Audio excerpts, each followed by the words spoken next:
حبيبي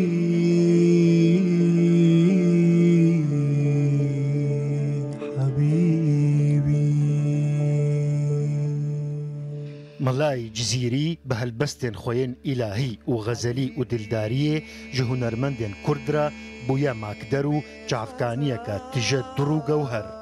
هونەرمەند سەلاح عەمۆ vê carê berê xwe da cîhana cizîrî ya kûr û dûr û çend malik ji helbesta wî ya binavê binarê Furqetê Suhtim li jêr navnîşana Hebîbî kir stran û klîpeka cuda jê çêkir û li dêreka Nemsayê wêneya wê girt. Ji wê rojê dizanîme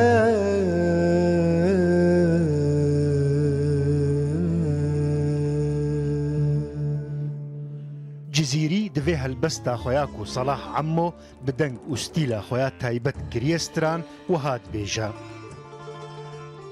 Hebîbê bêxeta kuştim ji derba firqetê axir ji wê rojê dizanî min ku yar ew tîr li cergê da kesê mihnet dî û firqet vexwarî cur'eya hicrê giriyê wan tê bi halê min divê hicran û zecrê da gelo dîsa bibînim ez çirayê wesletê hilbit bisojim şubhê perwanê di ber wê nûr û şewqê da.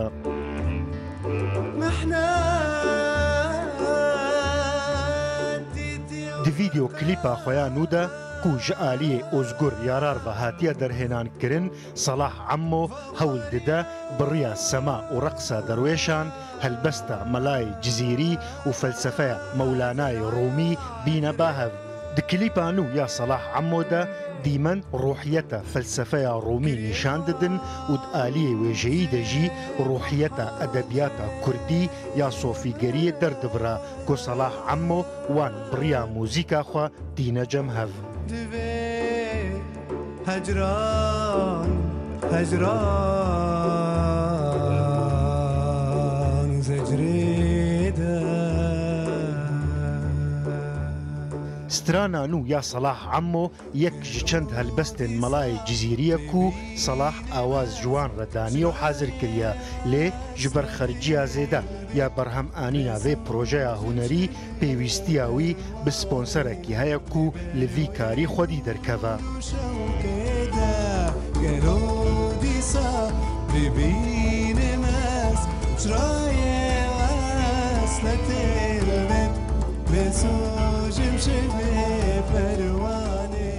Salah Emmo li derbêsiya Binxetê ji dayîk bûye. Sala 2004 peymangeha bilind a mûzîkê li Şamê xilas kir û ji sala 2013 ve li Nemsayê dijî û bi kar û berhemên xwe yên hunerî bala navendên mûzîkê yên wî welatî kişand û karên wî yên hevbeş bi orkestraya Vîyennayê re jî hene.